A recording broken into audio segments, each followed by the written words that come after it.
আসসালামু আলাইকুম। আজকে জাদুকরি ঘাস যতই কাটেন ততই বাড়ে। একবার কাটবেন, বারবার কাটবেন, 30 দিনে ঘাস কাটুন। যারা ওয়ান হাইব্রিড ঘাস, এই ঘাসটি খামার উপযোগী ঘাস, উচ্চ ফলনশীল ঘাস। এই ঘাসটি গরু, ছাগল, গবাদি পশু খাইতে পছন্দ করে এবং স্বাচ্ছন্দ্য বোধ করে। আজকে আমি জারা ঘাস নিয়ে আলোচনা করব। আমি এই জারা ঘাসটি প্রায় 4 বছর যাবত চাষ করে আসতেছি।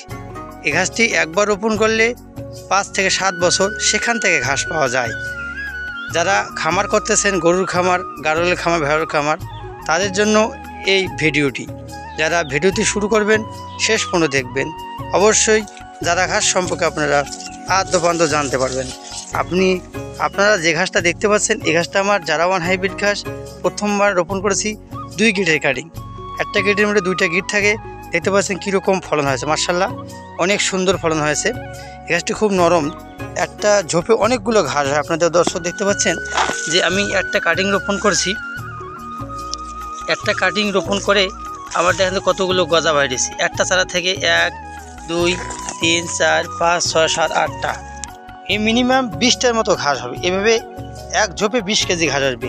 দর্শক, যারা এই জারা ঘাসের কাটিং খুঁজতেছেন তারা স্ক্রিনে দেওয়া নাম্বারে অবশ্যই যোগাযোগ করবেন। আমার কাছে পরিপক্ক এবং ভালো মানের কাটিং আছে। আপনারা দেখতে পাচ্ছেন যে প্রতিটি ঘাসের কাটিং আমার 16 ফিট লম্বা হয়েছে। দর্শক, এই কাটিংগুলো আপনারা সংগ্রহ করুন খামারের জন্য। পরিপক্ক কাটিং আছে, আপনি দেখতে পাচ্ছেন।